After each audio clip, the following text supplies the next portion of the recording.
Hi పిల్లలు, welcome to my YouTube channel Telugu life tales. ఈరోజు చెప్పబోయే కథ నీతి నేర్పిన చెట్టు. ఒక గ్రామంలో వేణు అనే ఒక యువకుడు నివసిస్తూ ఉండేవాడు. వేణు చాలా సోమరితనం. పని చేయడం కంటే ఇతరులు సంపాదించిన దాన్ని తినడానికి ఇష్టపడేవాడు.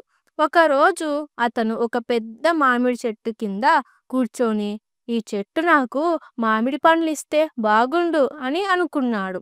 అప్పుడు ఒక పెద్దాయన వచ్చి, నీవు చేతులు కదపకుండా ఫలం రాదు.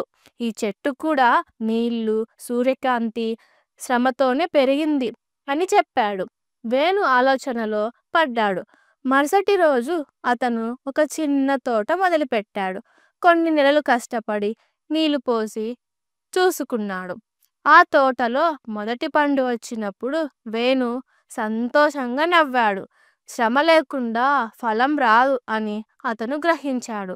ఆ రోజు నుండి వేణు సోమరితనం వదిలి కష్టపడి పనిచేయడం మొదలుపెట్టాడు.